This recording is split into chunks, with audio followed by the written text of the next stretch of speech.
Okay, கர்த்தருடைய வார்த்தைக்கு நாம் போக போகிறோம். දෙවියන් වහන්සේගේ වචනේ උදෙසා අපි යන්න යනවා.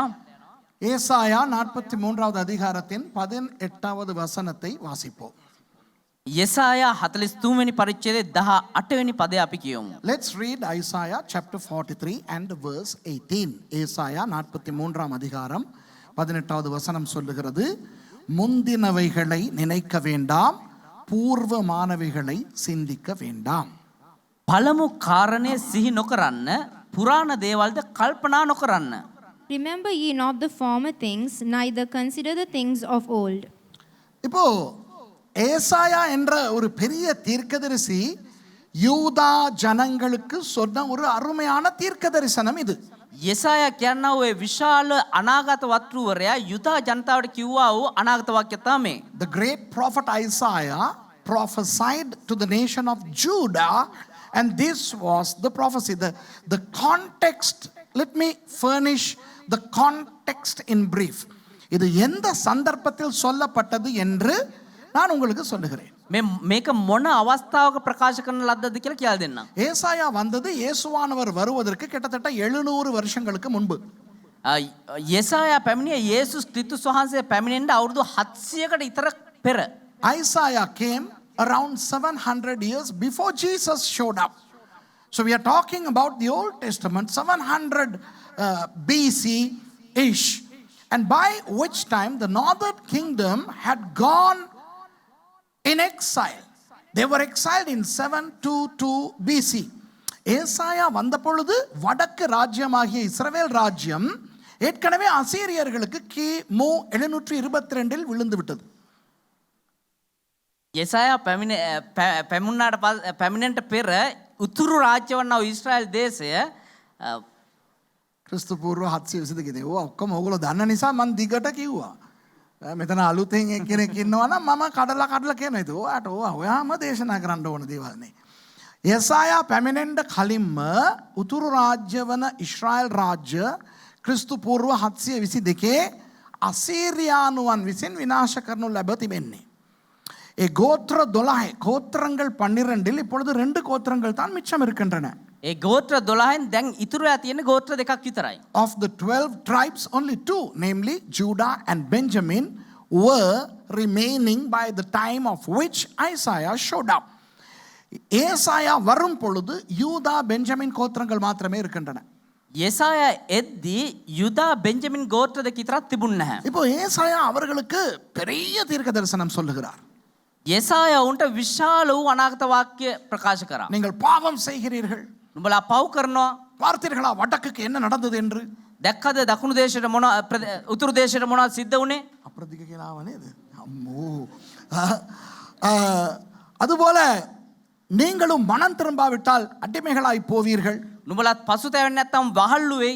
Look what happened to the northern kingdom. If you don't repent, you will also go on exile to Babylon. பாபிலோனுக்கு நீங்களும் அடிமைகளாய் போவீர்கள். பாபிலோன் தேசத்தில் නුඹලාත් වහල්ලු වෙයි. ஆனால் ஆண்டவர் கிருபையோடு உங்களை மறுபடி கொண்டு வருவார். ඒ වුණත් දෙවියන් වහන්සේගේ අනුග්‍රහය මත නැවත නුඹලාව කැඳවයි. இப்படிப்பட்ட ஒரு பின்னணியிலே தான் இவர் பேசுகிறார். මේ වගේ පසුබිමක තමයි මොහු මේ දේ ප්‍රකාශ කරන්නේ. So he was talking within such a context, and he says, do not, let's read it again. மறுபடி பார்ப்போம் தெளிவாக என்ன இந்த ஒரு வசனத்திலே ஆண்டவர் சொல்லுகிறார் என்று. අපි ආපහු කියමු මේ පදේ මොනවද දෙවියන් වහන්සේ කියන්නේ කියලා පැහැදිලිව. முந்தினவைகளை நினைக்க வேண்டாம். කොටස් කියමු. முந்தினவைகளை நினைக்க வேண்டாம். පළමු කාරණ සිහි නොකරන්න. Remember ye not the former things. Remember ye not the former things. பூர்வமானவைகளை சிந்திக்க வேண்டாம். පුරාණ දේවල්ද කල්පනා නොකරන්න. Neither consider the things of old. Neither consider the things of old. இப்போ இந்த இடத்துல நீங்கள் கவனிக்க வேண்டும். දැන් මේ අවස්ථාවේ එක දෙයකට අවධානය යොමු කළ යුතුයි. முந்தினவைகள் பூர்வமானவைகள் என்று கடந்த காலத்தை பற்றி பேசுகிறார். ඒ කියන්නේ පළමු කාරණා පුරාණ දේවල් කියලා පසුගිය කාලය ගැන කතා කරනවා. Isaiah was referring to the past. He was saying former things of old, and he says don't remember them. இவற்றை நீங்கள் நினைக்க வேண்டாம். මේවා ගැන සිහි කරන්න එපා. அந்த கடந்த காலத்தில் இருந்த கசப்பானவைகள் சரியில்லாதவைகள் மாத்திரமல்ல, අර පුරාණ කාලයේ තිබුණා වූ තිත්ත දේවල් හරි නැති දේවල් විතරක් නෙවෙයි நல்ல காரியங்களும் தான். හොඳ දේවලුත් එක්ක. So do not think that which transpired in the past, not only the negative ones, but also the positive ones. இப்போ கிறிஸ்துவுக்கு முன் 700ஆம் ஆண்டில் யூதர்களுக்கு இதை சொல்லி இருந்தால், දැන් ක්‍රිස්තු පූර්ව 700 දී විතර යුදෙවන්ට මේක කියලා තිබුණා නම් அதற்கு முன்னே அவர்களுடைய வாழ்க்கையில என்ன என்ன காரியங்கள் நடந்திருக்கின்றன? ඊට කලින් ඔවුන්ගේ ජීවිතේ මොන දේවල් සිද්ධ වෙලා තියෙනවද? Since this was mentioned around 700 BC, let's just analyze briefly what things may have transpired in the lives of these hearers. நல்ல விஷயங்களை பார்ப்போம். හොඳ කාරණා බලමු. அவர்களை ஆண்டவர் எகிப்திலிருந்து கொண்டு வந்தார். ඔවුන්ව දෙවියන් වහන්සේ ඊජිප්තු දේශේ ඉඳලා රැගෙන ආවා. Let's retrospect some positive things, okay? God removed them from Egypt. God divided the Red Sea. ஆண்டவர் செங்கடலை இரண்டாக பிரித்தார். දෙවියන් වහන්සේ රතු මුහුද දෙකට බෙදුවා. அக்கினி ஸ்தம்பமாக மேக ஸ்தம்பமாக அவர்களை நடத்தினார். වලා ටැඹක් ගිනි ටැඹක් තුන් වහන්සේ මඟ පෙන්නුවා. He was a pillar of fire and a pillar of cloud. That's how God gave them protection. And God gave them manna from heaven. ஆண்டவர் அவர்களுக்கு மன்னாவை அருளினார் பரலோகத்திலே இருந்து. ස්වර්ගයේ සිට උන්වහන්සේ මන්න එව උන්ට. அவர் மலையிலே அக்கினியாய் அவர்களுக்கு வெளிப்பட்டார். උන්වහන්සේ කඳු මුදුනේ ගින්නක් ආකාරයෙන් උන්ට ප්‍රකාශ වුණා. God revealed himself in the form of fire on the mountain top. And boy, God gave them victory after victory. God had given them wonderful kings like David and Uzziah. ஆண்டவர் நல்ல நல்ல ராஜாக்களை அவர்களுக்கு கொடுத்திருந்தார். දෙවියන් වහන්සේ යහපත් වූ රජවරුන් උන්ට දී තිබුණා. தாவீது ராஜா, உசியா ராஜா. හොසෙයා දාවිත් වගේ රජවරු. உசியா அதுபோல 10 கற்பனைகளை கொடுத்திருந்தார். ඒ වගේම දසපණ දීලා තිබුණා. ஆசரிப்பு கூடாரத்தை கொடுத்திருந்தார். ඒ වගේම කූඩරම් මණ්ඩපය දුන්නා. உடன்படிக்கை பெட்டியை கொடுத்திருந்தார். ගිවිසුම් පෙට්ටිය දීලා තිබුණා. நல்ல ஆசாரியர்களை கொடுத்திருந்தார். හොඳ යහපත් පූජකයෝ දීලා තිබුණා. God had given them the ark of the covenant, the tabernacle, the priests, and boy, God had done a lot of wonderful things to these people in the past. இவர்களுக்கு ஆண்டவர் நல்ல நல்ல நல்ல காரியங்களை செய்திருந்தார் கடந்த காலத்திலே. පසුගිය කාලේ මොවුන්ට දෙවියන් වහන්සේ බොහෝ යහපත් වූ දේවල් කරලා තිබුණා. இப்போ ஆண்டவர் சொல்லுகிறார், දැන් දෙවියන් වහන්සේ කියනවා முந்தினவைகளை நினைக்க வேண்டாம், ඒ පරණ දේවල් මතක් කරන්න එපා, මුල් දේවල් මතක් කරන්න එපා. பூர்வமானவைகளை சிந்திக்க வேண்டாம். ඒ වගේම පුරාණ දේවලුත් සිතන්න එපා. எந்த தெய்வமே, මගේ දෙයියනේ. என்ன ஆண்டவர் சொல்றார்? දෙවියන් වහන්සේ මොනවද කියන්නේ? சாட்சி சொல்லக்கூடாதா? සාක්ෂි කියන්න හොඳ නැද්ද? நடந்த நல்லதுகளை நினைக்க கூடாதா? මේ සිද්ධ වෙච්ච හොඳ දේවල් හිතන්න හොඳ නැද්ද? நடந்த நல்லதுகளை நினைச்சு ஆண்டவருக்கு நன்றி செலுத்த கூடாதா? සිද්ධ වෙච්ච හොඳ දේවල් හිතලා දෙවියන් වහන්සේ ස්තුති කරන්න හොඳ නැද්ද? Come on, what's God up to now, up to here? I mean, he has done so many wonderful things, and now he says, do not think the things of the old, do not retrospect on the past. I mean, can't we thank the Lord for what he had done in the past? Can't we revel in what the good things that happened in the past? Now what's God saying here? சரி இல்லாத விஷயங்களை கொஞ்சம் பார்ப்போம். හරි නරක දේවල් මොනවද කියලා පොඩ්ඩක් බලමු. Let's retrospect some negative things.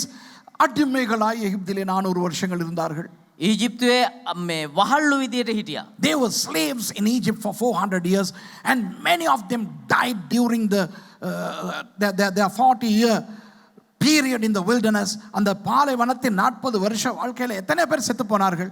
ඒ අවුරුදු 40ක් තිස්සේ කාන්තාරේ ගමනේදී බොහෝ දෙනෙක් මිය ගියා. கொல்லிவாய் சர்ப்பங்களால் தீண்டப்பட்டு செத்து போனார்கள் நிறைய பேர். ඒ ගිනි සර්පය ඇවිල්ලා දෂ්ට කළා උන් බොහෝ දෙනෙක් මිය ගියා. Fiery serpents stung thousands of people to death.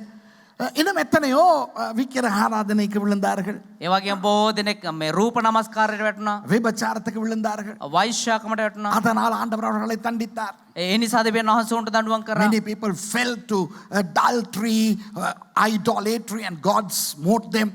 The family of Korah was just swallowed by the earth.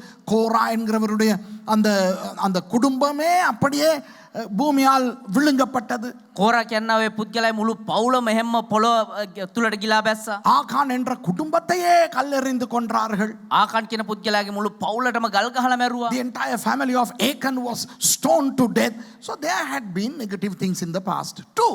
அப்படி சரியில்லாத எதிர்மறையான கடந்த கால விஷயங்களும் இவர்களுக்கு இருக்கின்றன. ඒ වගේ අයහපත් හොඳ නැති දේවලුත් ඔවුන්ගේ ජීවිතේ ඒ කාලේ පරණ දේවල් වල සිද්ධ වෙලා තියෙනවා. அந்த மாதிரியான விஷயங்களை நினைக்காதே என்று சொன்னால் பரவாயில்லை. ඒ වගේ ඒවා මතක් කරන්න එපා කියලා තිබ්බනම් ඒක කමන්නේ. It is okay if God told them, now don't think about those negative things that happened in your lives.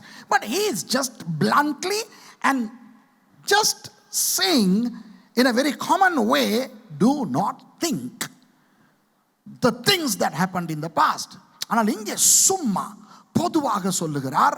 හැබැයි මෙතන සරලව පොදුවේ කතා කරනවා. முந்தினவைகளை நினைக்க வேண்டாமா, පුරාණ දේවල් කතා මෙනෙහි කරන්න එපා. பூர்வமானவைகளை சிந்திக்க வேண்டாமா. ඒ වගේම අතීත දේවලුත් සිහි කරන්න එපාලු. இது என்னை கூட குழப்பின ஒரு வசனம் இது. දේවදාසයා කියනවා ඔහු පවා අවුල් කරව වියවුල් කරව පදයක් මේ කියලා. Even I was perturbed over this verse because there are so many wonderful things that happened in my life that I don't want to forget. என்னுடைய வாழ்க்கையில எத்தனையோ நல்ல விஷயங்கள் நடந்திருக்கின்றன, அவற்றை நான் மறக்க விருப்பமில்லை. මගේ ජීවිතේ කොච්චරද යහපත් දේවල් සිද්ධ වෙලා තියෙනවා ඒවා අමතක කරන්න මම කැමති නැහැ. உங்கள் வாழ்க்கையிலும் அப்படி இருக்கும் இல்லையா? ඔබේ ජීවිතේත් එහෙම වෙලා ඇති. நல்ல நல்ல சாட்சிகள், நல்ல நல்ல ஆசீர்வாதங்கள், இதை மறக்க முடியுமா? හොඳ හොඳ සාක්ෂි හොඳ හොඳ යහපත් දේවල් සිද්ධ වෙලා ඇති ඒවා අමතක කරන්න පුළුවන්ද? மறக்க முடியுமா மாத்திரமல்ல, மறக்கலாமா? අමතක කරන්න බෑ විතරක් නෙවෙයි අමතක කරන්න පුළුවන්ද?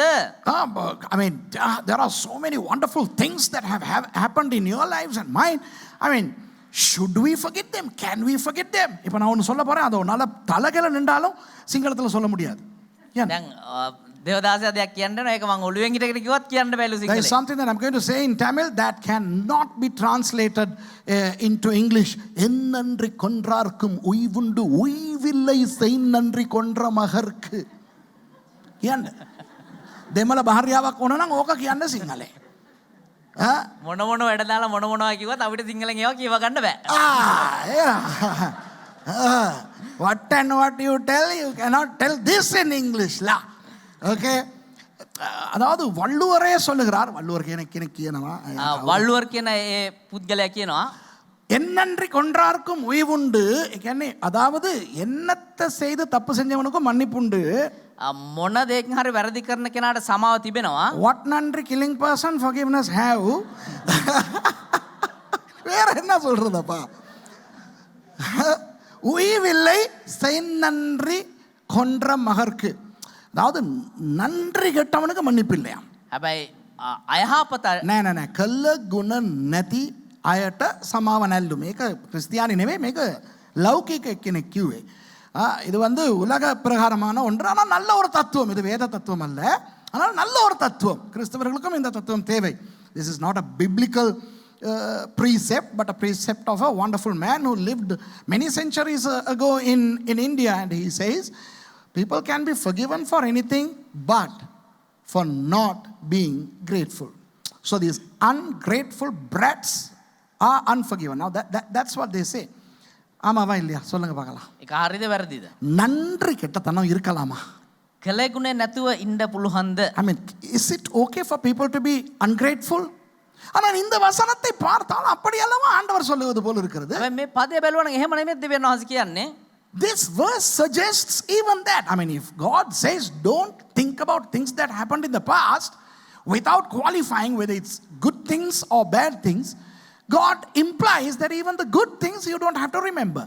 இப்போ சும்மா சொல்லும் பொழுது முந்தினவைகளை நினைக்க வேண்டாம், பூர்வமானவைகளை சிந்திக்க வேண்டாம் என்று, நல்லது கெட்டது எதையுமே நினைக்காதே என்றளவா அவர் சொல்லுகிறார். දැන් නිකම් මේ සාමාන්‍යයෙන් කියද්දි පුරාණ දේවල් මෙනෙහි කරන්න එපා, ඒ වගේම අතීත දේවල් සිහි කරන්න එපා කියද්දි ඒක නිකම්ම මේ කියනවා වගේ නෙමෙයි තියෙන්නේ. அப்போ அது ஒரு பெரிய குழப்பம். நான் ஆராய்ந்தேன் என்னடா ஆண்டவர் சொல்லுகிறார் என்று. ඒතකොට මේක හරි අවුල් පදයක්. ඊට පස්සේ දේවදාසයා හොයලා තියෙනවා මොකද්ද මේකේ මේ කියන්නේ කියලා. So I examined the etymology behind this verse to understand what God really meant, what those people really understood, and what really Isaiah uttered in the way they all understood. Okay, it happened to be not a problem there. I mean, everybody, Isaiah said that and everybody heard, and it was not a problem to anybody. இப்போ ஏசாயா இதை சொல்லும் பொழுது அது அவருக்கும் பிரச்சனையாக இருக்கவில்லை. යසාය මේක ප්‍රකාශ කරද්දී එයාටත් ඒක ප්‍රශ්නයක් උන්නේ නැහැ. கேட்டுக்கொண்டிருந்தவர்களுக்கும் பிரச்சனை இல்லை. අහගෙන හිටපුවාට ප්‍රශ්නකුත් නැහැ. நமக்கு தான் குழம்புகிறது. බෑ අපිට තමයි මේක අහගෙන මේ කියවද්දී අවුල් වෙන්නේ. ஆகவே அந்த எபிரேய சொற்களின் அர்த்தங்களை நான் ஆராய்ந்தேன். ඒ නිසා හෙබ්‍රேව පදයේ දෙන්නව අර්ථය මොකක්ද කියලා විමසලා බැලුවා. ஏண்ட தெய்வமே, இது ஒரு பயங்கரமான மனோதத்துவ வசனம் ஐயா. මේක ඇවිල්ලා එක මානසික පැත්තෙන් මානසික අර්ථයක් අන්තර්ගත වූ පදයක් මේක. then I discovered that this verse has a lot of psychological elements contained within it. இப்போ அவர் என்ன சொல்லுகிறார் அந்த சொற்களின் அர்த்தம் என்னவென்றால் මේ ඒ තියෙනව පදේ අර්ථය මොකක්ද කියනවා නම් உன்னால் அநேகமானவற்றை மறக்க முடியாது. ඔබට සිද්ධ වුණා බොහෝ දේවල් අමතක කරන්න බෑ. நல்லதோ கெட்டதோ சில விஷயங்கள் நமக்கு மறக்கவே முடியாது. හොඳද නරකද සමහර දේවල් අපිට අමතක කරන්න බෑ. There are things that happened in our lives, some good, some bad, that we can never ever forget. But don't allow them to affect you now. ஆனால் அது இப்பொழுது உன்னை தாக்க விடாதே. ඒ වුණාට ඒ දේවල් වලට දැන් නුඹව දරා ගන්න ඉඩ හරින්න එපා. දරා ගන්න නෙවෙයි. ඒ දේවල් අද ඔබට බලපාන්න දෙන්න එපා. බලපාන්න දෙන්න එපා. ஓகே? அதாவது நம்முடைய வாழ்க்கையிலே நடந்த சில சரியில்லாதவை ඒ කියන්නේ අපේ ජීවිතේ සිදුනා සමහර හොඳ නැති දේවල් இன்றைய சந்தோஷத்தை கெடுக்கும்.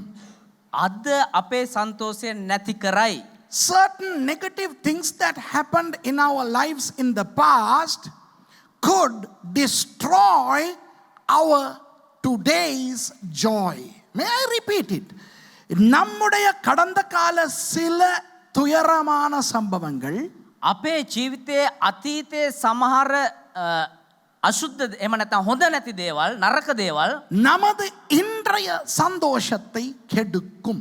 අපේ අද දවසේ සන්තෝෂය නැති කරයි. Some of our past negativities not could but would affect our joy of this day.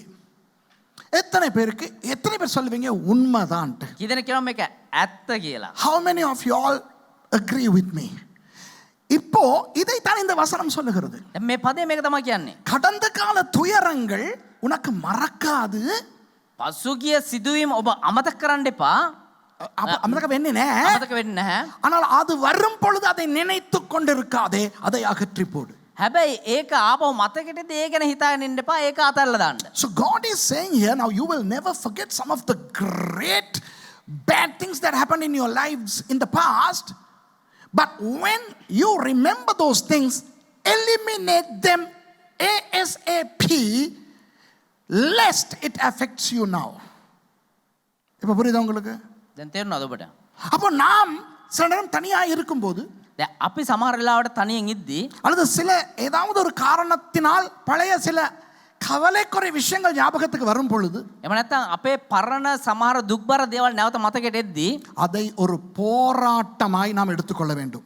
ඒක අපි එක පොර බැදීමක් විදියට ගන්න ඕනේ. Some of the negative things when they hit us, triggered by whatever, we need to start to fight against that.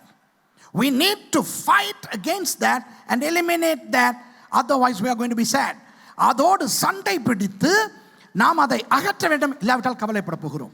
ඒකත් එක්ක පොර බැදලා ඒක අතල්ලා දාන්න ඕනේ. එහෙම නැත්නම් අපි දුක වේදනාවටපත් වෙයි. புரியுதா நான் சொல்றது? තේරෙනවද? இதைத்தான் இந்த வசனம் சொல்லுகிறது. මේ කාරණා තමයි මේ පදෙන් කියන්නේ. ஆனால் அதே வசனம் ඒ වගේම ඒ පදේම நல்ல காரியங்களையும் குறிக்கிறது. හොඳ කාරණාත් අතරින්න කියනවා. ඒකට ඒ අර්ථයට හොඳ දේවලුත් අන්තර්ගත වෙනවා. Even positive things are embedded within that verse. Okay? நமது வாழ்க்கையில் நடந்து முடிந்த சில சந்தோஷமான நிகழ்ச்சிகளும் අපේ ජීවිතයේ සිදුනා සමහර ප්‍රීතිජනක කාරණා இப்போதைய சந்தோஷத்தை கெடுக்க கூடியவை உண்டு.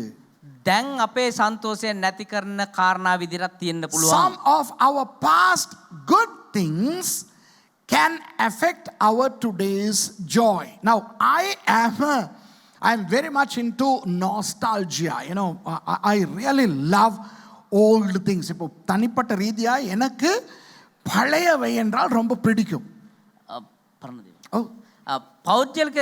පෞද්ගලිකව දේවදාසය කියනවා පරණ දේවල් වලට ඉතා කැමති කියලා. பழைய கார்களை பார்த்தா வாய பொளந்துரும் என்ன.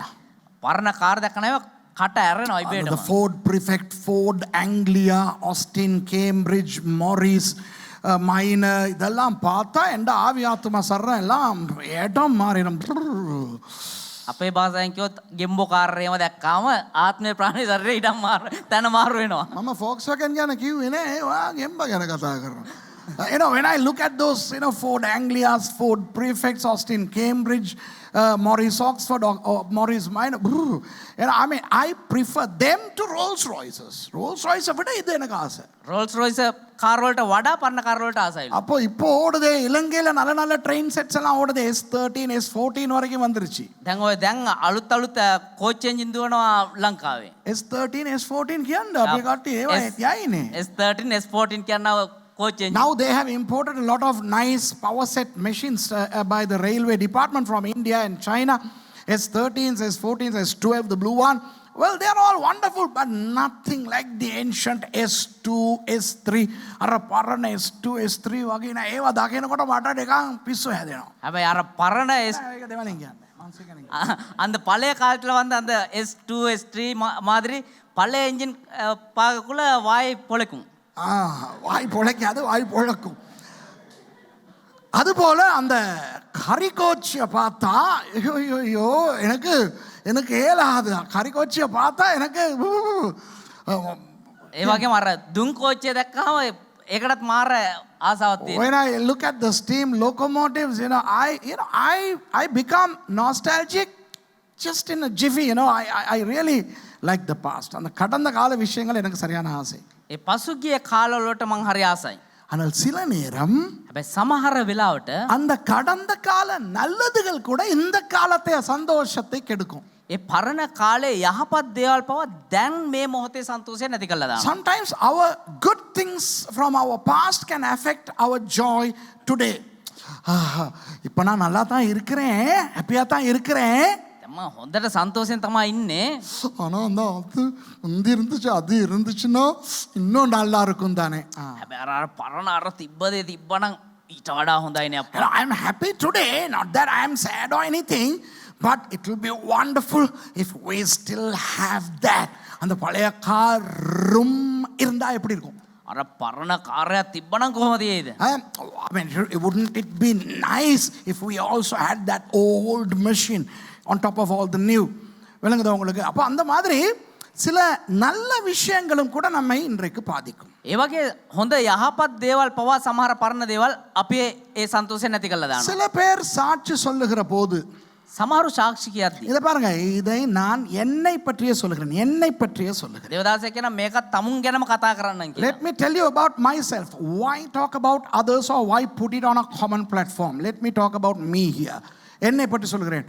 ஒரு கொஞ்ச காலம் வரைக்கும் එක ටික කාලයක් වෙනකම්ම මේ ළඟක් වෙනකම්ම எனக்கு சாட்சி சொல்லும் போது, මම සාක්ෂි කියද්දී என்னுடைய கடந்த கால சாட்சியை சொல்லும் போது, මගේ අතීත කාලේ සාක්ෂි ප්‍රකාශ කරද්දී அதிலே ஒரு சில விஷயங்களை சொல்லும் பொழுது ඒකේ සමහර කාරණා කියද්දී எனக்கு ரொம்ப ஆசையா இருக்கும்.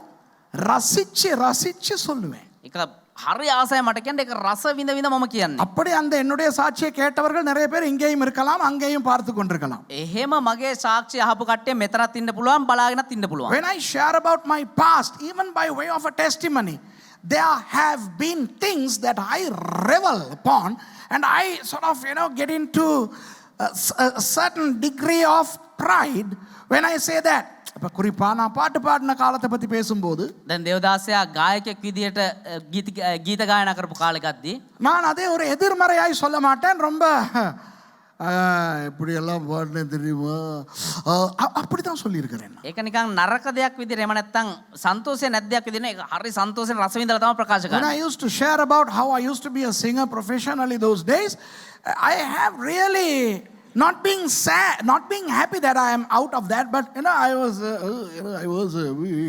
அப்புறம் அந்த சண்டை எல்லாம் பத்தி பேசும்போது, அடிச்சுக்கிறத பத்தி பேசும்போது, ඒ වගේම අර ගහ ගන්න දේවල් ගැන කතා කරද්දී அதுக்குள்ள ஒரு திமிர் இருக்கும். நாங்கெல்லாம் பயங்கர அடிக்காரங்களா இருந்தால ඒකෙත් අර පොඩි උඩංකම අපි ඒ කාලේ අර ඒ වගේ උඩංකමෙන් කතා කරන්නේ. So sometimes when I talk about my past fights and all, I revel in it.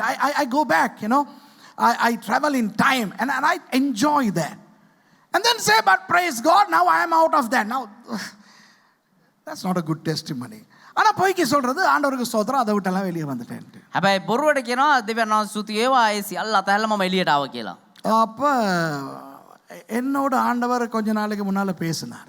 එතකොට දේවදාසත් එක්ක මිට ටික කාලයකට කලින් දෙවියන් වහන්සේ කතා කරාලු. என்னடா நீ இன்னும் அந்த பழைய காலத்து பெருமையை இப்ப வச்சுக்கிட்டு பெருமை இல்லை இல்லை இல்லைன்னு ஆடிக்கிட்டு இருக்கிற.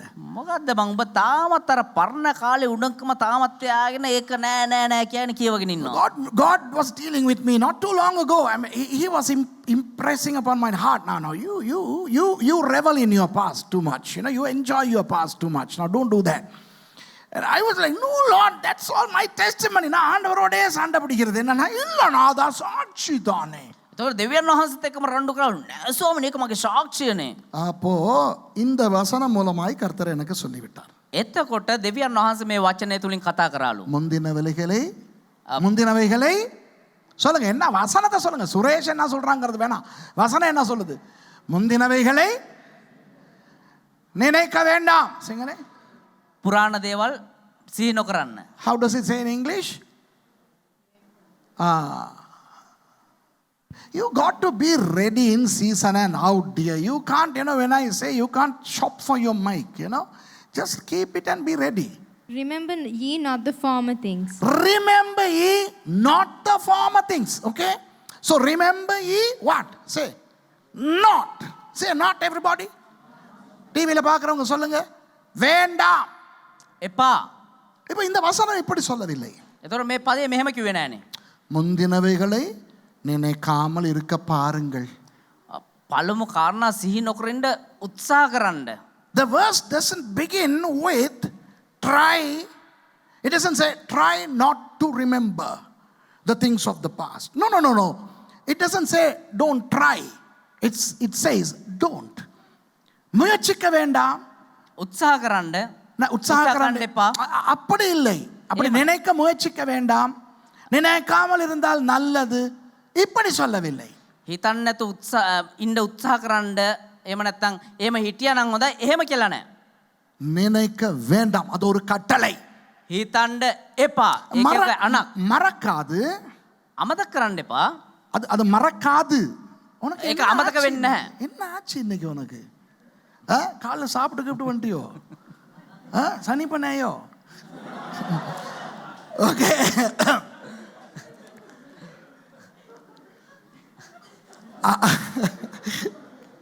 கேளுங்க. மறக்காது. අමතක වෙන්නේ නැහැ ඒවා. You will not forget, but don't let that affect you today. அது உங்களை இன்று பாதிக்க விடாதீர்கள். හැබැයි ඒක ඔබට බලපෑමක් ඇති කරන්න ඉඩ හරින්න එපா. இப்படி சொல்லுங்க. முந்தி ஆண்டவர் என்னைய நல்லா வச்சிருந்தார். அப்படி கூட சொல்லாதீங்க. ඉස්සර දෙවියන් වහන්සේ මා හොඳට තියන් හිටියා. එහෙමවත් කියන්න එපා. அப்ப அந்த அளவுக்கு இப்ப வச்சில்லைன்னு அர்த்தம். එතකොට ඒකෙන් කියන්නේ ඒ වගේ දැන් තියාගෙන ඉන්නේ නැහැ කියන එක. If you say, well, God used to look after me very well those days, now that implies that he no longer looks after you now. So don't let your past affect you. Do you understand? Now if you disagree with me, you are not disagreeing with me, you are disagreeing with the Bible. நீங்கள் நான் சொல்வதை ஏற்றுக்கொள்ளாவிட்டால் நீங்கள் என்ன ஏற்றுக்கொள்ளாமல் இல்லை, நீங்கள் வேதத்தை தான் ஏற்றுக்கொள்ளாமல் விடுகிறீர்கள். ඔබ මං කියන දේ පිළිගත්තේ නැත්නම් ඔබ මාවනේ මේ මං කියන දේ නේ පිළිගන්නේ නැතු වෙන්නේ බයිබලයේ කියන දේ තමයි පිළිගන්නේ නැත්තේ. சரி, இப்போ இன்னும் 2 வசனங்களை நான் புதிய ஏற்பாட்டில இருந்து உங்களுக்கு காட்ட போகிறேன். අලුත් යසුමින්දා තව පද්‍යයක් පෙන්නන්න. I am going to show you 2 verses from the New Testament. 2 Corinthians chapter 5 and verse 17. 2 கொரிந்தியர் 5வது அதிகாரம் 17வது வசனம். 2 கொரிந்தி 5 වෙනි පරිච්ඡේදයේ 17 වෙනි පදය. 2 கொரிந்தியர் 5:17 சொல்லுகிறது, ஒருவன் கிறிஸ்துவுக்குள் இருந்தால் புது சிருஷ்டியாய் இருக்கிறான், பழையவைகள் ஒழிந்து போயின, எல்லாம் புதிதாயின என்று. 2 කොරින්ති 5:17 වෙනි පදේ මෙහෙම කියනවා, එබැවින් යමෙක් ක්‍රිස්තුස් වහන්සේ තුල සිටින්නේ නම් ඔහු අලුත්ම ඇවිල්ලක් කිය. පරණ දේ පහව ගියේය, මෙන්න සියල්ල අලුත් වී තිබේ. Therefore, if any man be in Christ, he is a new creature. All things are passed away. Behold, all things are become new. இந்த வசனம் ரட்சிப்புக்கு முன்னே இருந்த பழையவைகளை பற்றி பேசுகின்றன. මේ පදයෙන් ගැලීම ලබන්න පෙර තිබුණා වූ ජීවිතය ගැන කතා කරනවා. This verse talks about the old things that we had before we became Christians. ரட்சிக்கப்படுவதற்கு முன்னே நமக்கு என்ன பழைய விஷயங்கள் இருந்தனவோ அவற்றை பற்றி பேசுகிறது. ගැලීම ලබන්න අපේ කලින් අපේ පරණ ජීවිතේ මොන දේවල් තිබුණාද ඒ ගැන කතා කරනවා. நல்ல விஷயங்கள் கெட்ட விஷயங்கள் எல்லாமே. හොඳ දේවල් නරක දේවල් හැම දෙයක්ම. அப்போ ரட்சிக்கப்படுவதற்கு முன்பு ඒතර ගැලීම ලබන්ට පෙර உங்களுடைய எல்லாமே ஒழிந்து போயின என்றால் ඔබ සියලු දෙනාම නැති වෙලා ගියා කියන එක සැංගිලා ගියා. දෙනාම නැති වුණාද? එතකොට කාවද තියන් ඉන්නේ අපි? සියලු දේවල්. සියලු දේවල්. You know, if all the things of the old have gone forever, then it should be gone. அது போய் இருக்க வேண்டும். ඒවා නැති වෙලා තියෙන්න ඕනේ. இன்றைக்கு சில கிறிஸ்தவர்கள், விசேஷமாக இந்தியாவிலே இருக்கிற தமிழ் கிறிஸ்தவர்கள், අද සමහර කිතුනෝ විශේෂයෙන්ම ඉන්දියාවේ ඉන්නව දෙමළ කිතුනෝ இலங்கையில இருக்கிறாங்க, ஆனா கூட இந்தியாவுல தான். ලංකාවේ තියෙනවා හැබැයි වැඩිපුර ඉන්නේ ඉන්දියාවේ තමයි. இன்னும் ரட்சிக்கப்பட்ட பிறகு அந்த பழைய ஜாதியை பத்தி பேசிக்கிட்டு இருக்கிறாங்க. ගැලීම ලැබලා තාමත් අර පරණ ಜಾති කුල ගැන කතා කරන් ඉන්නවා. You know, many people in India especially, and you know, Indians, if you get upset with me, you are most welcome to be upset. Many Tamil people and Indian people, they still dwell in the past when it comes to caste. Wow. They still dwell in the past when it comes to caste. Rhymika and pre-planned. இன்னும் அவர்கள் பழைய ஜாதியை பற்றி பேசிக் கொண்டிருக்கிறார். තවමත් ඕන් පරණ කුල ගැන කතා කරන් ඉන්නවා. என்ன இருந்தாலும் அவங்க நம்ம ஆளுக. මොනවා වුණත් ඒගොල්ලෝ අපේ කට්ටිය. என் பொண்ணுக்கு ஒரு நல்ல மாப்பிள்ளை வந்திருக்கு, நம்ம ஆளுக தான். මගේ දරුවාට හොඳ මේ විවාහ යෝජනාවක් මනමාලයක් ඇවිල්ලා ඉන්නවා. අපේ කට්ටිය තමයි. ஜாதி.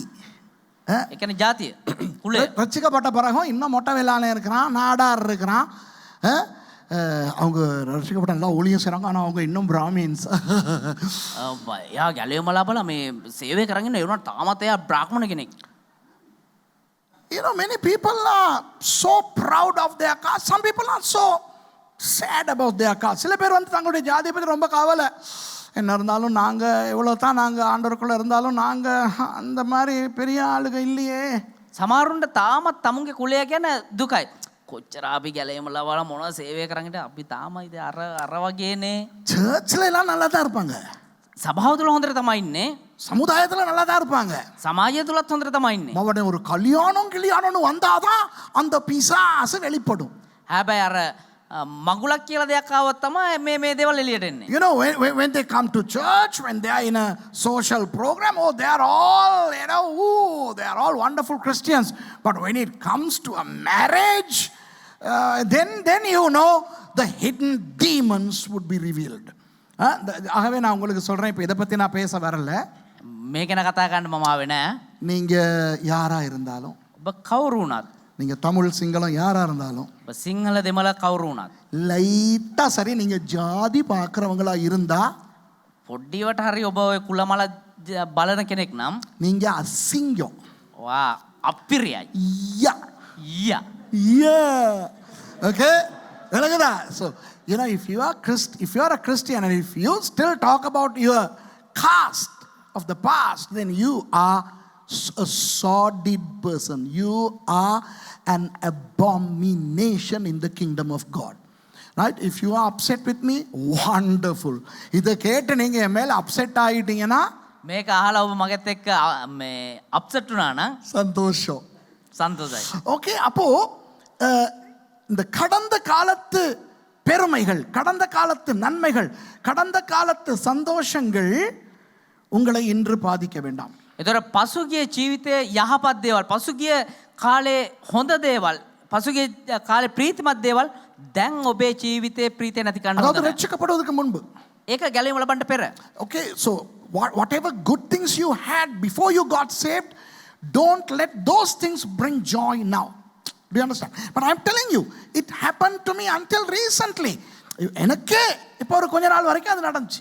මටම මේක මේ ළඟක් වෙනකම්ම තිබුණා.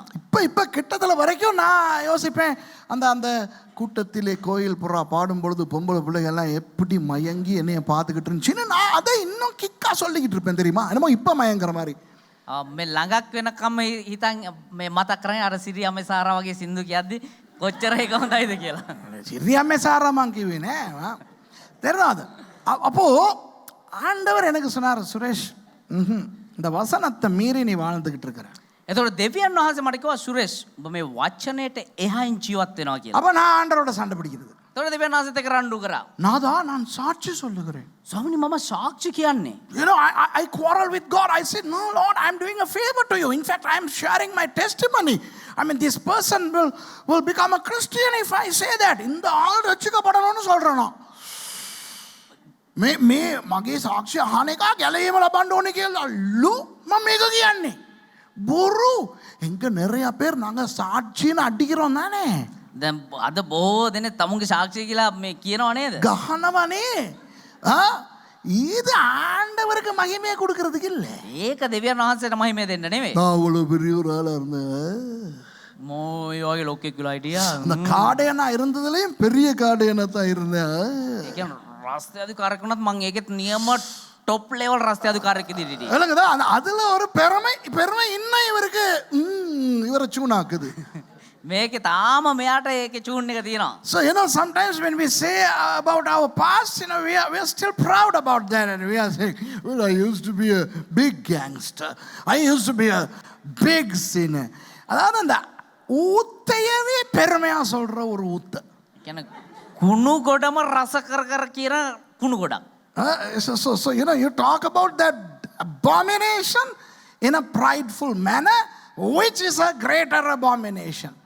அதுபோல அப்ப ரட்சிக்கப்படுவதற்கு முன்பு இருந்த நல்லதுகள் கெட்டதுகள் எதுவுமே ரட்சிக்கப்பட்டதுக்கு பிறகு நம்மை பாதிக்க வேண்டாம். එතකොට ගැලවීම ලබන්ට පෙර තිබුණා අපේ යහපත් දේවල් අයහපත් දේවල් කිසිම දෙයක් ගැලවීමට පස්සේ අපිට බලපෑමක් ඇති ගන්න හොඳ නැහැ. புது சிருஷ்டியாகி விட்டோம். අපි අලුත් මැවිල්ලක් அப்ப වුණා. ரட்சிக்கப்படுவதற்கு முன்பு நமக்கு இருந்த சாபங்கள், එතකොට ගැලවීම ලබන්ට පෙර අපිට තිබුණා වූ ශාප.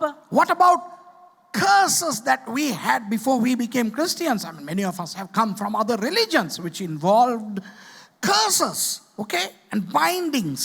இப்போ நம்மில் அநேகர் வேறு மதங்களிலிருந்து வந்தவர்கள். අපි බොහෝ දෙනෙක් වෙන වෙන ආගම් වල ඉඳලා ආපු කට්ටිය. அப்ப அங்கே பரம்பரை சாபம் இருக்கும். එතකොට එහෙ පරම්පරා ශාප තියෙනවා. குடும்ப சாபம் இருக்கும். පෞල් ශාප තියෙනවා. தனிப்பட்ட சாபங்கள் இருக்கும். පෞද්ගලික ශාප තියෙනවා. அப்ப ரட்சிக்கப்பட்ட பிறகு அந்த சாபங்கள் வருமா?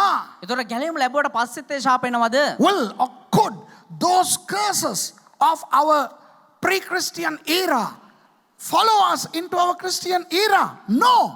அவை நமது கிறிஸ்தவ வாழ்க்கைக்குள் வர முடியுமா? ඒ දේවල් අපේ කිතුණු ජීවිතය ඇතුළට එන්න පුළුවන්ද? முடியாது. බෑ. ஆனால் முடியும் என்று சொல்லுகிறவர்கள் உண்டு. හැබැයි පුළුවන් කියලා කියන කට්ටියත් ඉන්නවා. There are some people, even great pastors, who say, yes, those curses come, so you have to break those curses. அந்த சாபங்கள் வரும். ඒ ශාප එනවා. அந்த சாபங்களை முறிக்க வேண்டும். ඒ ශාප ඉවත් කරලා දාන්න ඕනේ. அந்த சாபங்களை முறிப்பது எப்படி என்று வசன ஆதாரத்தின் மூலமாய் காட்டி கூட நம்மை பயமுறுத்துவதற்கு ஊழியக்காரர்களும் மக்களும் உண்டு. ඒ ශාප නැති කරගන්නේ කොහොමද කියලා බයිබල් පද තුලනුත් පෙන්නන අපේ දේවදාසයෝ ඒ වගේම කිතුණුවෝ ඉන්නවා. ஆனால் நமது ஆண்டவராகிய இயேசு கிறிஸ்துவினுடைய மரணம், அவருடைய இரத்தம் சிந்துதல், அவருடைய சிலுவை ஏகுதல், பழைய எல்லாவற்றையும் அந்த சாபங்கள் உள்பட எல்லாவற்றையுமே கொன்று அழித்து போட்டு விட்டது. එනවා අපේ යේසුස් ක්‍රිස්තුස් වහන්සේගේ මරණය කුරුසපත් වීමේ ඒලේ අපේ පරණ ජීවිතේ සියලු ශාප සියල්ල ඉවත් කරලා දැමුවා. The death of Jesus Christ on the gruesome cross and shedding of his innocent blood has completely destroyed our everything of the past, including the curses.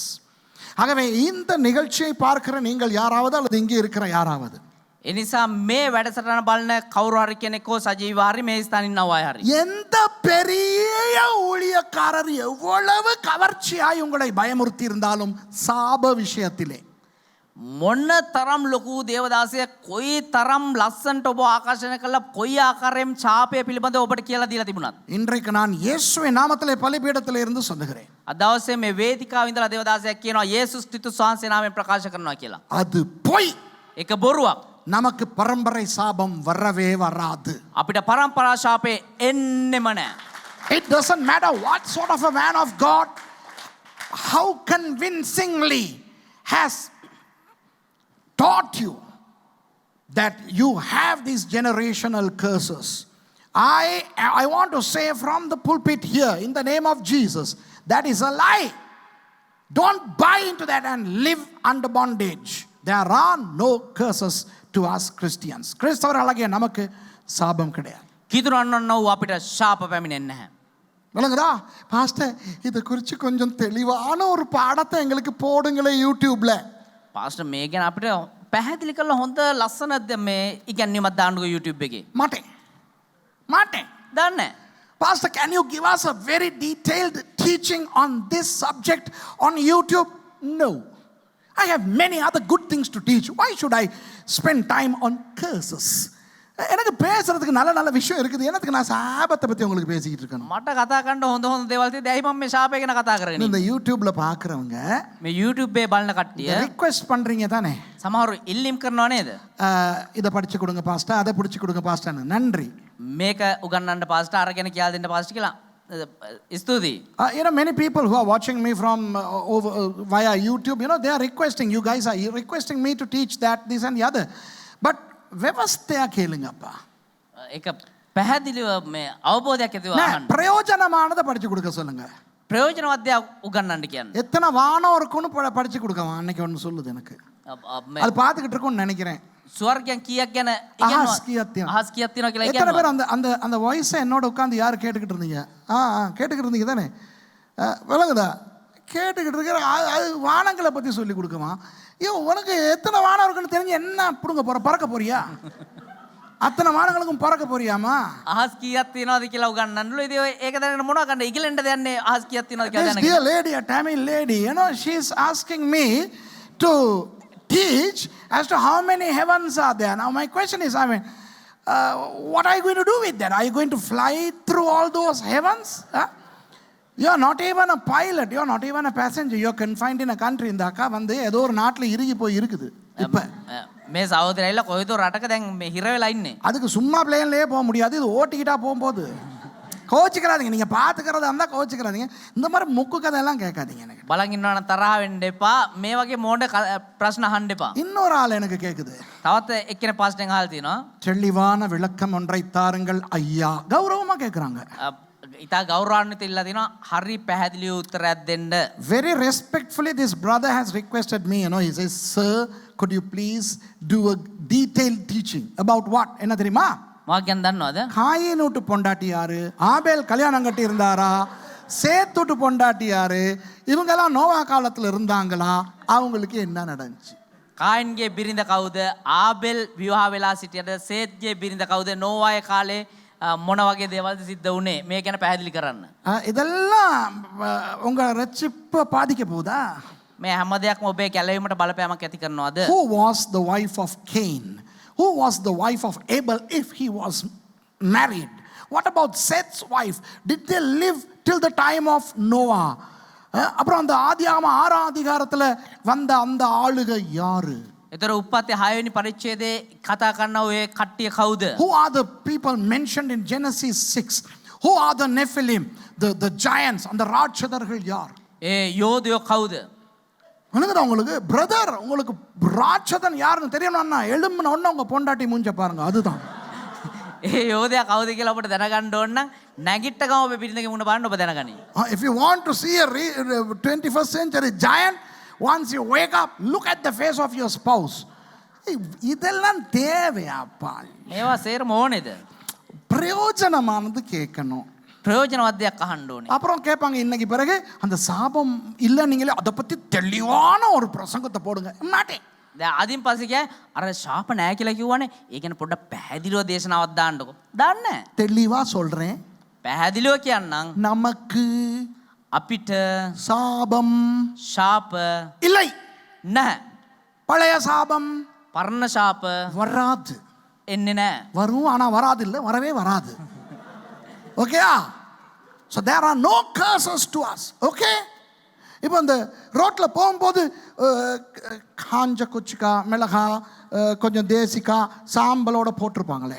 දැන් අපි පාරේ යද්දී අර දෙහි ගෙඩි අර මිරිස් කරල්ල අලු එහෙම දේවල් දාලා තියනව නේද? அதை பார்த்தோம், இயேசுவின் நாமத்திலே, இயேசுவின் நாமத்திலே, இயேசுவின் நாமத்திலே போ பிசாசே.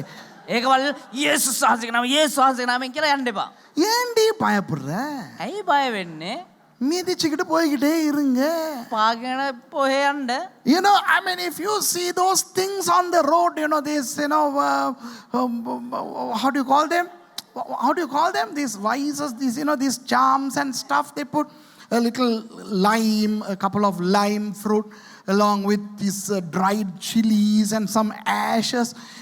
Don't become spiritually, stirred up when you see that, and all of a sudden, in the name of Jesus, I curse all you demons. And don't worry, just go on. Someone another boang yempa.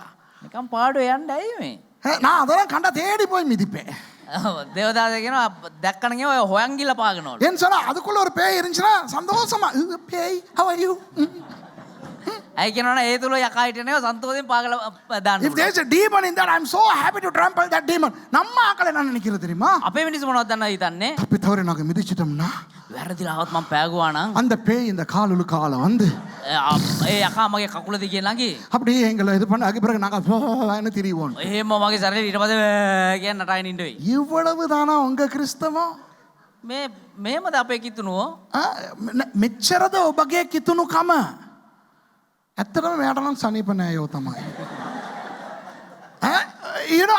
Is that your Christianity, that you have to be afraid of some demon on the road, and then you feel that if you trample, that's going to come through your nerves into. Don't worry, Pastor. தொடர்ந்து எங்க குடும்பத்துல இப்படி நடக்குது. එක දිගටම අපේ පවුල ඇතුලේ මෙහෙම දේවල් සිද්ධ වෙනවා. சாபமா? ශාපයක්ද? சில பாஸ்டர்மார் சொல்றாங்க பரம்பரை சாபம்னு.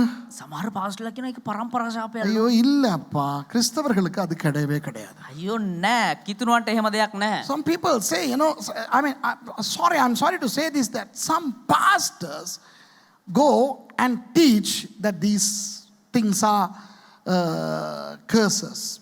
We don't have curses in our lives. Okay? நமது வாழ்க்கையில் சாபங்கள் கிடையாது. අපේ ජීවිතේ ශාප නැහැ. இனி யாரும் இந்த கேள்வி கேட்க கூடாது என்கிட்ட. අය කවුරුත් මේ ප්‍රශ්නේ අහන්න இதோட ඕනේ නෑ. தெளிவா நான் சொல்ல முடியாது. මීට වඩා පැහැදිලිව කියන්න බෑ. ஒருவன் கிறிஸ்துவுக்குள் இருந்தால், அதாவது ரட்சிக்கப்பட்டு கிறிஸ்துவுக்குள் வந்து விட்டால், කෙනෙක් ස්වාමීන් වහන්සේ තුලට පැමිණෙ එහෙම නැත්නම් ගැලීම ලබා යේසුස් වහන්සේ තුලට පැමිණියා නම්, if one is in Christ, meaning if one has come from the world of sin into Jesus by way of salvation, old things have passed away, everything has become new. பழையவைகள் ஒளிந்து போயின. சொல்லுங்க எல்லாரும். පරණ දේවල් පහ කළ යුතුයි. சொல்லுங்க. யுத்தம் නෙවෙයි යාලෝ. පහ වියයි. මොනවාද මෙයාට උනේ අද? මොකද හරින්නේ? What happened to you boy? මේ පරණ දේ පහ මොනවාද? පහ වී. පහ උනේ ඉවරයි. பழையவைகள் ஒளிந்து போயின. சொல்லுங்க எல்லாரும் பழையவைகள். சொல்லுங்க அக்கா சொல்லுங்க. தேத்தனி கோப்பையை வச்சுட்டு வீட்டில் இருந்துக்கிட்டு சொல்லுடி. பழையவைகள் පළවෙකල ஒளிந்து போயின. ඔලින්ද පොයි. பரණ දේ පහව ගියේය. පහව ගියේ. Old things have passed away. எல்லாம் சொல்லுங்க சத்தமா. எல்லாம் சொல்லுங்க, தமிழ்ல சொல்லுங்க. எல்லாம் புதிதாயின. සිංහලෙන් කියන්න. සියල්ල අලුත් විය. Everything has become new. That's Christianity. இதுதான் கிறிஸ்தவம். මේක තමයි කිතුණුවා. இப்போ மூன்றாவதாக நான் சொல்ல போகிறேன், ஒரு வசனத்தை காட்ட போகிறேன். மூன்றாவதாக காட்ட போகிற வசனம் பிலிப்பியரிலே இருக்கிறது. දැන් තුන්වෙනි කාරණා විදියට පෙන්වන්න යන කාරණා පිලිපි පොතේ තියෙන්නේ. The third verse that I want to show you is in Philippians chapter 3 verses 13 and 14. Okay? 13வது 14வது வசனங்கள். තුන්වෙනි පරිච්ඡේදයේ 13 සහ 14 වෙනි පද. பவுல் சொல்லுகிறார். பவுல் யார்? පවුල් තුමා කියනවා. පවුල් කියන්නේ කවුද? இவர் ரட்சிக்கப்பட்டு உள்ளே வந்து ஊழியம் செய்கிற ஒரு கிறிஸ்தவர். දැන් මෙයා ගැලේම ලබලා දෙවියන් වහන්සේ තුලට පැමිණලා සේවය කරනව සේවකෙක්. Paul says this. Who is Paul by this time? A man who is saved from his old sinful life and now he is a servant of God. இவர் சொல்லுகிறார், சகோதரரே அதை பிடித்துக் கொண்டேன் என்று நான் எண்ணுகிறதில்லை. සහෝදරිනි මම තවමත් අල්ලා ගතිමින් නොසිතමි. Brethren, I count not myself to have apprehended. What is the meaning of that? அதனுடைய அர்த்தம் என்ன? ඒකේ තේරුම මොකද්ද? எல்லாம் இனி எனக்கு வாழ்க்கையில பிரச்சனையே இல்ல, நான் எல்லாம் முற்றிலும் தேறினவன் ஆனேன் என்று நான் என்னை நினைத்துக் கொள்வதில்லை. ආයේ මගේ ජීවිතේ මේ පරාජයක් නැහැ, මම දැන් ජයග්‍රහණය කරපු කෙනෙක් කියන එක නෙමෙයි. I don't think that I'm a complete man. I don't have any problems. Yes, I have my struggles, I have my problems.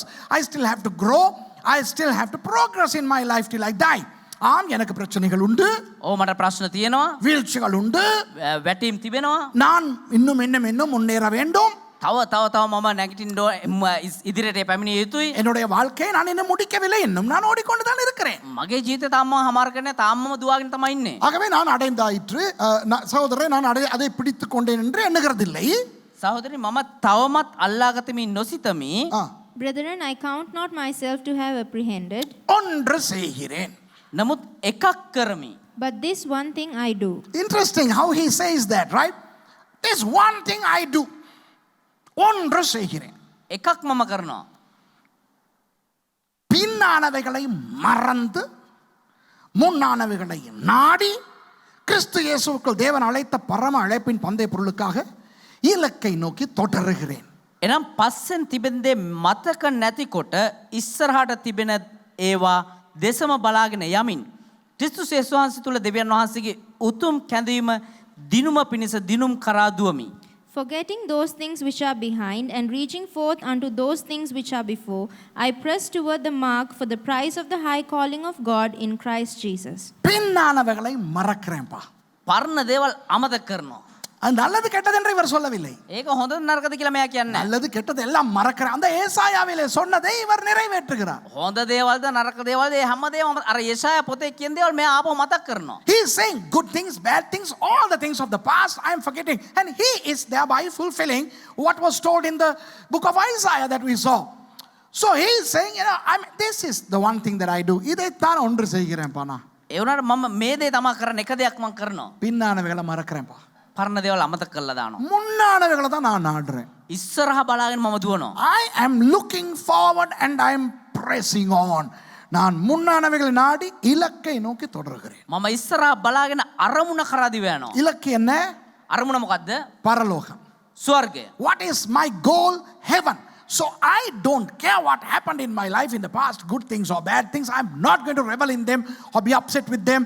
I have a goal and I am going to keep on proceeding towards my goal. பழைய காலத்திலே நல்லது கெட்டது எல்லாம் இருக்கட்டும். පරණ ජීවිතයේ හොඳ දේවල් නරක දේවල් හැමදේම තිබ්බදින්. எல்லாவற்றையும் விட்டுவிட்டு හැමදේම අතල්ලා දාලා பரலோகம் என்கின்ற இலக்கை நோக்கி நான் தொடருகிறேன். ස්වර්ගය කියනවා ඒ ඉලක්කය කරා දිව යනවා. இதுதான் சந்தோஷமான மனுஷனுக்கு அடையாளம். මේක තමා ප්‍රීතිමත් වූ මනුෂ්‍යයාට තිබෙනා සලකුණ. This is one of the great signs of a happy man. People ask me, Suresh, how are you happy? I mean, for the past few years, we see you as a happy man, prior to which you were a very bleak, very melancholic, run down, this man with disparity. இப்போ சில வருஷங்களுக்கு முன்பு நீங்கள் என்னை பார்த்தால் මීට වර්ෂ කිහිපයකට කලින් දේවදාසයා දැකලා තිබ්බනම් එහෙම නැත්නම් එයා ජීවිතය ඇහුවනම් கவலை, වේදනාව, அப்செட், අප්සෙට්, வேதனை. දුක.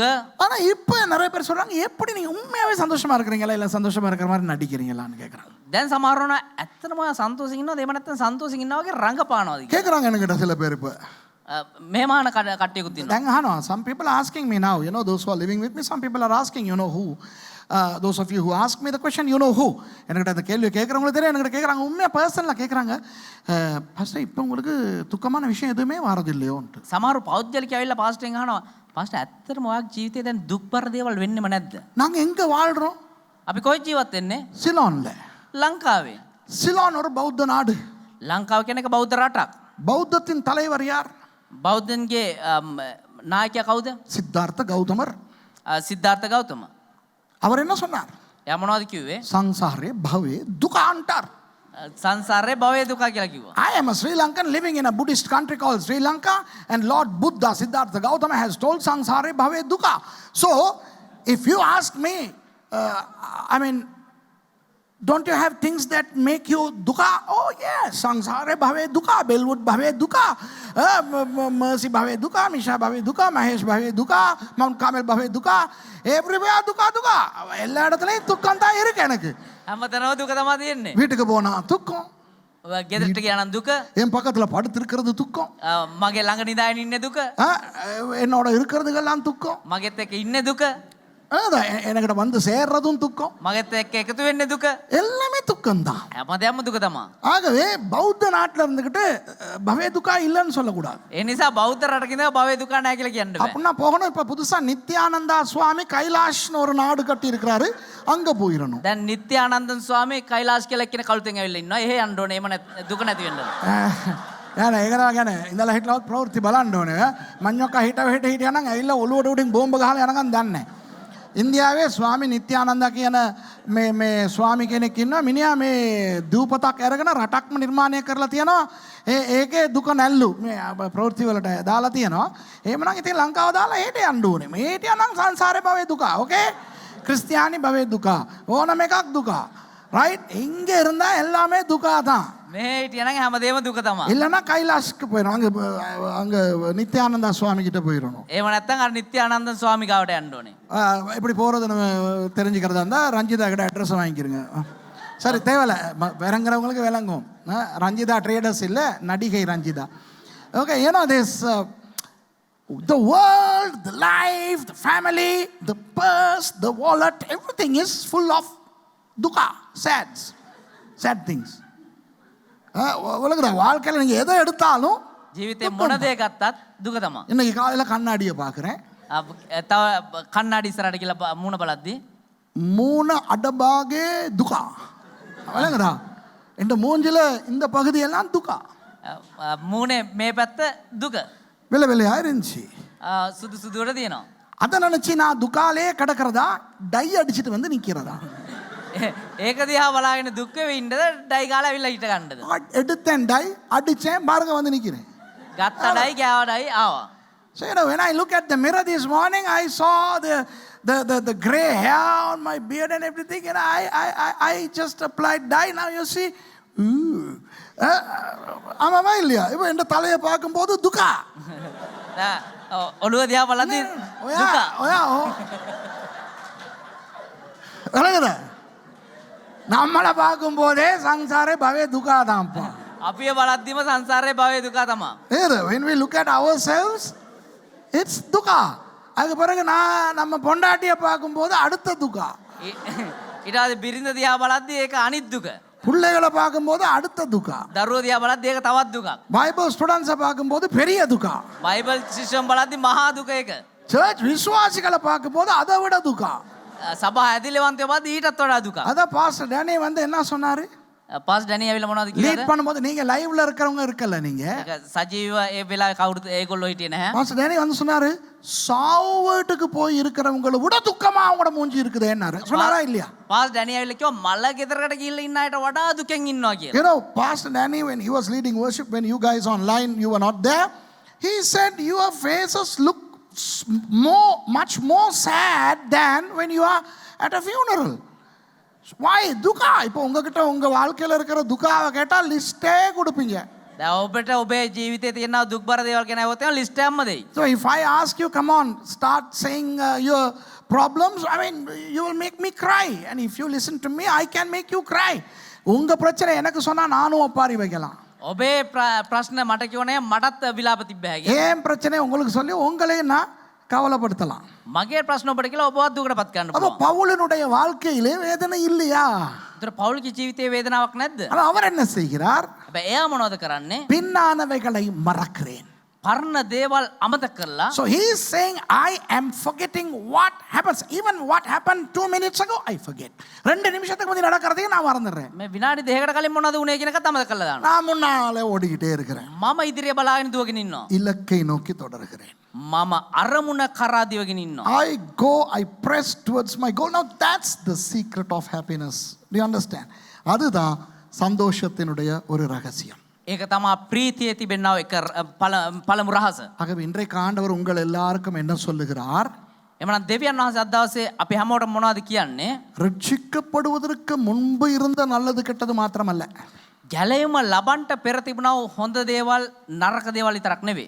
நமது கிறிஸ்தவ வாழ்க்கையிலே அன்றாடம் நமக்கு ஏற்படுகிற நல்லது கெட்டது இவற்றை எல்லாம் கூட பின்னாலே போட்டுவிட்டு முன்னாலே போங்கள். අපේ කිතුණු ජීවිතයේ එදිනෙදා සිදුවෙනා වූ යහපත් අයහපත් දේවල් පවා අතහැරලා දාලා ඉදිරිය බලා දුවන්න. Not only those that happened before you became Christians, but even now, what happens to you daily, put those things behind and just press forward. அப்ப அந்த ஹர்ட் ஆகிட்டு இருக்கிறதெல்லாம் குறையும். එතකොට අර අපි වේදනාවට පත් වෙන දේවල් අඩු වෙයි. நேற்றைய விஷயத்தை இன்னைக்கு மறந்துருங்க. ඊයේ දේ අද අමතක කරලා දාන්න. Forget what happened yesterday. You know, forget what happened this morning. இன்னைக்கு காலையில நடந்ததே மறந்துருங்க. උදේ මොනවද උනේ කියලා අමතක කරලා දාන්න. எங்கட சர்ச் ஆக்களுக்கு இந்த கிருபை இருக்குது. අපේ සභාවේ අයට මේ කරුණාව තියෙනවා. அதை எல்லாத்துக்கும் பயன்படுத்துங்க. ඒක හැම දෙයකටම පාවිච්චි Our කරන්න. church people are blessed with this gift, but use it to other things. எங்கட சர்ச் ஆக்களுக்கிட்ட கேட்டோம்னா போன ஞாயிற்றுக்கிழமை என்ன பிரசங்கம் பண்ணோம்? பின்னானவைகளை மறந்து விட்டோம் பாஸ்டர். අපේ ඇදිලවන්තයෙන් ඇහුවා නම් එහෙම ගිය සතියේ දේශනාව මොකද? පරණ දේ අමතක කරා. You know, if I ask, what did I preach last Sunday? They say, well, we have forgotten that. We have put that in our past. You know, we have a goal. So, விளங்குறவங்களுக்கு அது நல்லது தான், பரவாயில்ல. ඒක හොඳයි තමයි, කමක් නැහැ.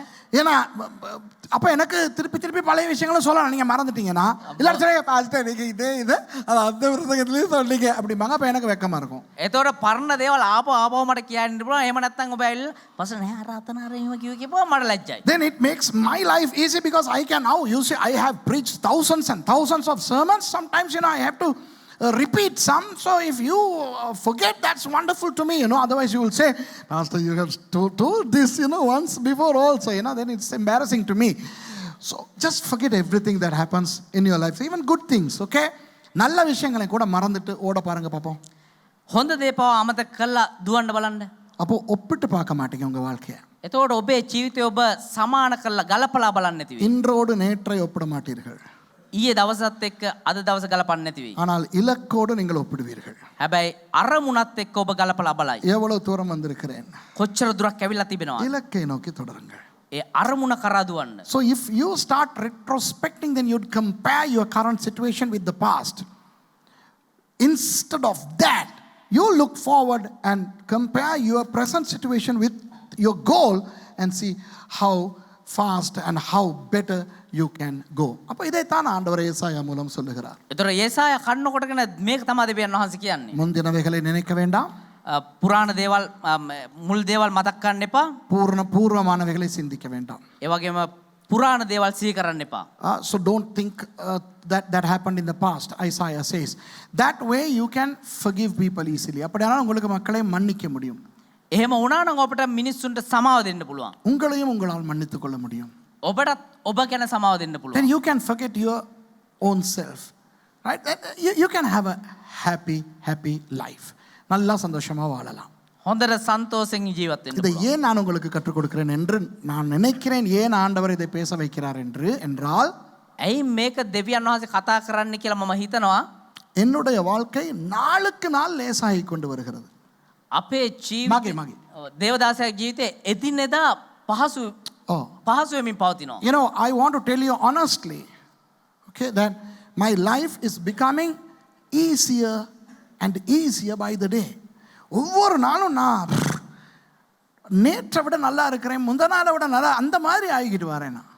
ඒ කියන්නේ දවසින් දවසට ඊට වඩා මම හොඳට ඉන්නවා, පෙරේදට වඩා මම හොඳට ඉන්නවා කියලා ඉදිරියට පැමිණෙමින් அது සිටිනවා. ஒரு முக்கிய காரணம் சமீபத்தில் ஆண்டவர் எனக்கு கொடுத்த இந்த வார்த்தை. ඒකට ප්‍රධානම වූ කාරණාව ඉතා ආසන්නයේ මේ ළඟදී දෙවියන් වහන්සේ දුන්නා වූ මේ පදය. ஸோ நடக்கிறதெல்லாம் மறந்துக்கிட்டே போய்கிட்டு இருங்களே. ඒ නිසා පසුගිය දේවල් හැමදේම සිද්ධ වෙච්ච දේවල් අමතක කරලා ඉන්නකෝ. So just forget what happened. நீங்கள் யாருக்கு கடன் கொடுக்குறீங்க மறங்க. உங்ககிட்ட யார் கடன் வாங்கினா மறங்க. So forget who owes you money. Forget who you owe. No, that's not good. You have to pay back. நீங்கள் யாருக்கு கடன் கொடுக்குறதுக்குங்கிறத மறந்துடாதீங்க, அது அசிங்கம். ஆனால் நான் சொல்கிறது விளங்குதா உங்களுக்கு? வசனத்தின்படி வாழ்ந்து பாருங்களேன். කියන්නේ වචනේ විදිහට ජීවත් වෙලා බලන්න. ஜெபிக்கிறோம், යාචනා කරනවා, நல்லா பைபிள் வாசிக்கிறோம், හොඳට බයිබලේ කියවනවා, சர்ச்சுக்கெல்லாம் போகிறோம், සභාවට යනවා, ஊழியமும் செய்கிறோம், සේවෙත් කරනවා. we pray a lot, we read the word a lot, we serve the Lord. I mean, many Christians are so Christian, you know, they are so Christian, but still they are sad. Why? நிறைய கிறிஸ்தவர்கள் super கிறிஸ்தவர்கள், බොහෝ කිතුනෝ හොඳ නියම කිතුනෝ. ஆனால் ஏன் அவர்களுக்கு நிம்மதி இல்லை? ඇයි හැබැයි ඒගොල්ලෝගේ ජීවිතේ සැනසීමක් නැත්තේ? ஒரு முக்கியமான காரணம் கடந்த காலம். ප්‍රධානම කාරණාව පසුගිය ජීවිතය. One of the main reasons is they are past. the bad things of the past and good things in the past of the past. கடந்த காலத்தைய துக்கமான விஷயங்கள், පරණ ජීවිතයේ දුක්බර දේවල්, அதே போல பழைய காலத்தின் சந்தோஷமான விஷயங்கள். ඒ වගේම පරණ ජීවිතයේ ප්‍රීතිමත් දේවල්. இந்த 3 வசனங்களை ஞாபகப்படுத்தி பாருங்க. මේ පද තුන හොඳට මෙනෙහි කරලා බලන්න මතක් நான் කරලා බලන්න. முடிக்க போறேன். I'm going to close. Remember these 3 verses. Isaiah says, forget the past, do not think the things of the old. முந்தினவைகளை நினைக்க வேண்டாம், பூர்வமானவைகளை இனி சிந்திக்க வேண்டாம். ஏசாயா. යසායා කියනවා මුල් කාරණා අමතක කරලා දාන්න, අතීත කාරණා මතක් කරන්න එපා කියලා. புதிய ஏற்பாட்டிலே கொரிந்தியர் புத்தகத்திலே பவுலடியார் சொல்லுகிறார், අලුත් කිව්සමේ කොරින්ති පොතේ පාවුල්තුමා කියනවා ரட்சிக்கப்படுவதற்கு முன்பு இருந்தவற்றை எல்லாம் களைந்து போட்டுவிட்டு எல்லாம் புதிதாயின என்று வாழுங்கள். ගැලයුම ලබන්ට පෙර මුල් ජීවිතයේ සියල්ල අමතක කරලා දාලා අතහැරලා දාලා අලුත් ජීවිතයක් ලබන්න In the New Testament, Paul says in 2 Corinthians, forget whatever happened in the pre-Christian life of yours, for everything has become old and you have become new.